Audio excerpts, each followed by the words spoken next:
Hey guys, Artosis here, bringing you some more CasterMuse Narak StarLeague. This is the final game in Group B, which actually is the final game in the round of 32 as well. The group's definitely getting played a little bit out of order, but that's fine. Hard to schedule with so many pro gamers, but here we are finishing up that round of 32. One of these two players will advance to the next round. The other one, unfortunately, going to be eliminated alongside me in this group. Now, we are on Neo Sylphid. It is a best of one between Paralyze, the old SK Telecom Protoss player, and Absolute, the up-and-coming Zerg player. He's been doing really fantastically. So excited to see what the future holds for him. Now, as I mentioned, it is Neo Sylphid, a 3-player map, so we'll see how they want to open there. But first, I want to thank you for checking out ArtosisCasts. I'd like to thank everyone who did subscribe to the Patreon so far. If you would like to support the channel or any of the stuff that I do, that is a great place that you can do that. The link is down below in the description. If not, no problems, but thanks for checking it out.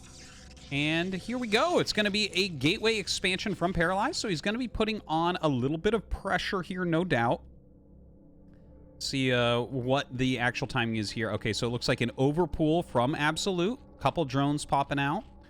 And certainly he'll be going into a hatchery after this as well. But the overpool, which is, well, it's called overpool. It's because you go overlord and then spawning pool, as opposed to overlord 2 drones spawning pool or 3 drones spawning pool, which is an older, that's like we would call that like an 11 pool or a 12 pool. But this one, a little bit faster on the spawning pool. And that is going to make you basically completely safe against anything Protoss can do. Your pool comes up quickly enough, right? Like there's already a Zealot on the way. The pool almost done, and he's going to be able to hatch 4 or 6 lings, however many he wants here, just momentarily. So that first Zealot really doesn't have any chance of doing damage if you play this correctly from Absolute's point of view.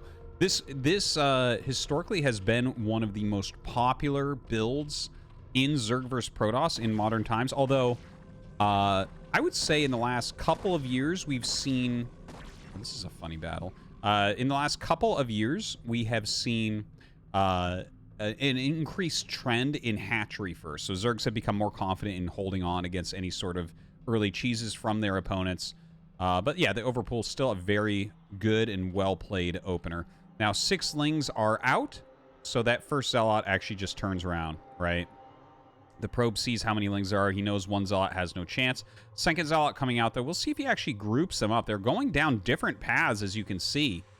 This is a blocker there, so he runs this Zealot back, and actually the Lings make it a beeline for Paralyze's base. He does have a second pylon here and a third pylon here. Or rather, well, that would be the second. That would be the third, obviously, but definitely producing very heavily at the moment. But now with the 2 Zealots, as well as the probe and another Zealot popping out, these Lings don't have much of a chance, but it looks like Absolute wants to micro the Lings quite a bit here and see if he can get any damage done, keep his opponent busy and whatnot. More Lings on the way. And in fact, if you take a look, speed is already coming. It's already on the way. He's got plenty of lings coming up. And, well, is Paralyze going to be able to hold on? This looks like it's going to turn into a ling all-in very, very quickly. We'll see about that. The 4 lings just trying to keep the Zealot busy.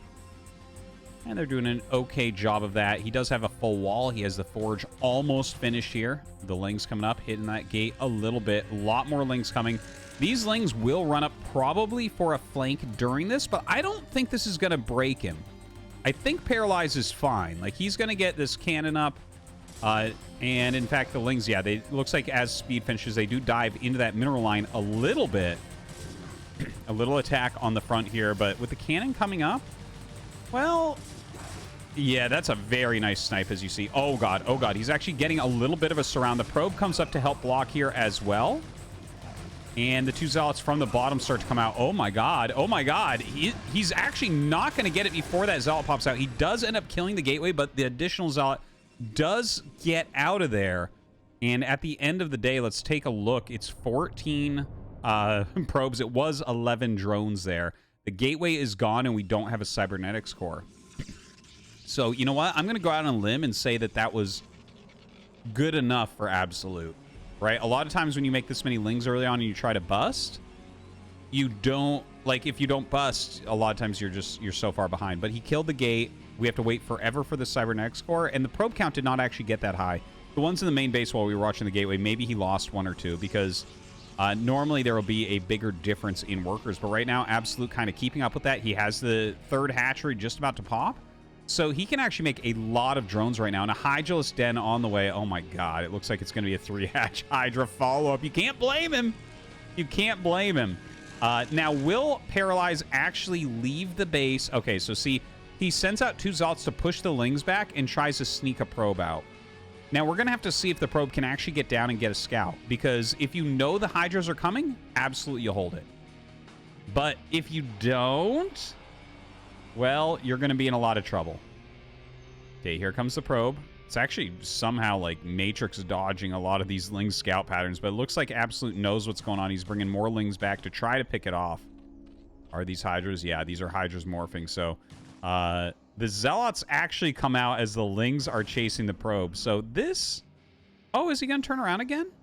And look at this. These Lings coming up. Oh, they missed that probe. So I think he's going to see it, and he should be able to make enough cannons in time to not die to these Hydras. Now, there's a Hydra hatching here, and there's some at the natural. So either location is going to give him a scout of exactly what he's up against. When you see Hydras this early, it can only be one thing, a 3-hatch Hydra bust. So he sees that. We'll see more cannons go up immediately. There's a 3rd one coming up.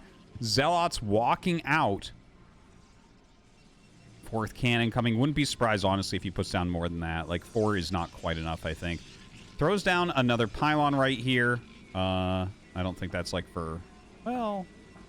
You know what? Yeah, this doesn't power that. So if this got powered down, like if this got killed, this one would go dead. So I see why he made that. Anyways. Let's see what this Hydra rush can end up doing. So Hydra speed already done. A 4th hatchery has been started. Range is about 1/3 the way done here for Absolute. Of course, Hydra's range makes it so much more powerful. And he's not making that many more Hydras. He's actually popping out quite a few drones while getting that macro hatch that I mentioned. So I think he's going to transition right out of this. And it feels to me like Paralyze is actually doing this correctly. Like, I think he's read the situation very, very well. Because if this is going to be a full-on bust, the 4 cannons won't do it. He does add a 5th, but it's like literally after the Robo, which, by the way, I love this. I've seen this a little bit more commonly recently because people that go for these early Hydra busts obviously have a late layer. And when that layer gets up, it's like, are they going to go mutas or are they going to go lurkers? And I think that the robotics can be a great way to kind of counter very hardly what their strongest things that they're going to do are. Now, the Zealots actually come out in battle. I'm surprised about this, honestly. I think he's looking for the count of Hydras more than anything because, I mean, these are range speed Hydras. So the Zealots don't have too much of a chance. Like, he killed a few Hydras, but I don't think that that was worth it, honestly. That did not look all that great. And looking back here, okay, so we have the robotics support bay coming up, and then we have a forge coming up here as well. So he's going to start his upgrades in the back, assuming that he's going to lose this. And the fact that he's going into Reaver, I got to tell you, I really like this type of play. Like, I'm not a Protoss player or a Zerg player, but I always enjoy games that look like this, where you're saying, you know what? Maybe you're a little bit too heavily committing to Hydras. Maybe we can actually go into Reaver, which is by far the quickest splash you can get with Protoss. Like, it is, you get Reavers out really, really quickly. And then, you know, maybe just make some gateway units to go with that and be able to battle back the Hydras. But looking over at Absolute Space, he does have an additional macro hatch coming up and an additional one there. So this is actually turning very quickly into 6 hatches. So that is a big economy play. He has a ranged +1 attack on the way, and he does have a Spire coming up. The Spire, of course, can absolutely ruin Reaver builds. If he goes Mutas here, obviously nothing shoots up as of yet. But also, even a couple Scourge just hitting the shuttle. Suddenly, the Reaver can't micro. It's such a slow unit. Not that hard to micro against. So, we'll see what happens with that. But I'm feeling with that Spire almost done, I don't know how well this is going to end up going for Paralyze. By the way, Paralyze just started his +1 air attack. So, he's getting more into the Corsairs. I'm actually a little surprised because it takes so long for that +1 to finish. It felt like he might want Dragoon range before then. Also, we do have shuttle speed on the way. So this Reaver drop coming in, Definitely does have potential, and you can get away from Scourge with that speed upgrade. Couple Hydras coming in. Flies right over one of them. Okay, trying... Ooh, not a bad first volley. Not a bad first volley. Oh, God. But here come the Scourge, and this is what I was talking about. And speed finishes just then. But it doesn't matter. Oh, that's unfortunate. So the first Reaver, Shuttle, and Zealot don't do as much as he was looking for. More Corsairs are being produced, but we're on like 6 Hatchery Hydra, and you just started +1 for your air, and you're producing a lot of Corsairs. Like, I understand you need the anti-Mutalisk, but it feels like this build hasn't come together well enough after losing the first Reaver. Like a very, very painful moment there for Paralyze. So a 4th base coming up for Absolute. Of course, these bases not worth quite as much. You can see 1,500 gas, only 1,000 minerals per patch. So definitely one that runs out more quickly, but obviously very, very easy to take. It's got this kind of like triangle vibe that's easy to defend most of the time. Corsairs poking into the side, seeing what they can find. We actually do have +1 Carapace on the way for Flyers. So that is going to be a little counter to the Corsairs. He probably assumes, since they don't have +1 yet, that they're not going to get +1, but that is definitely not the case. That will come in before that Carapace is done. And here we go. Speed Shuttle Reaver. Only a Reaver in here right now. Has to be very, very careful with this. This is incredibly important. Also, Burrow on the way. I love to see it. Why am I looking for what hatchery has Burrow going? There it is. But Burrow, there's actually a trick you can do against shuttle play, where you'll do something like you'll take a little group of Hydras and you'll burrow them where you think the shuttle will fly over. Then as the shuttle comes over, pop them out, snipe the shuttle. Free win. We'll see if that's what he's going for. I think it probably is, but it also can be used just to hide drones during harassment as well. Now, some nice moving shot here. Look at that. The Muta's almost completely destroyed by the moving shots on those Corsairs, but they do get caught by some Hydras. Looks like he ends up losing 1. 5 more are going to get away, but those... I mean, the Mutas took so much damage there. You have to be very careful with those moving forward. Now, a lot of speed zealots are out, but I think the Hydralisk count is high enough that he doesn't have to worry about a straight-up engagement. Definitely between the micro-ability and the amount of Hydras, he should be all right. But once you join this in, the double Reaver, definitely can change the math on that a bit. Now, the Mutas are chasing down these Zealots. It's a little bit hard to get the Corsairs over here to hit the Mutas because the Hydras are just behind them. So those are kind of adding... a little bit of a defense for the Mutas here. Back at home, we have Storm and Dragoon range on the way for Paralyze. Still got that double Reaver as well. I guess he's just going to go for double splash damage like it's StarCraft 2. See how he can do with that. But Absolute is getting very big. I'm actually getting nervous for him because, like, I mean, don't get me wrong. Reavers are really good. But sometimes you get so much stuff as Zerg. Like, look, he's up in supplies, up in workers. And a little bit of micro, like, downs the damage of Reavers quite a bit. So we do have a bit of an engagement. The Zealots actually taking the better end of that for a moment. A lot of High Templars out here. He does have 4. But yeah, like, you can never really snipe a Reaver if High Templar's around, right? Because you have to run up to snipe the Reaver, and obviously a Scarab can ruin your day, but also the Psy Storms can be blanketed down. So... the 2 sources of splash damage together can theoretically be very strong, but do you have enough actual muscle in the army as well? I think that's what... oh, my God.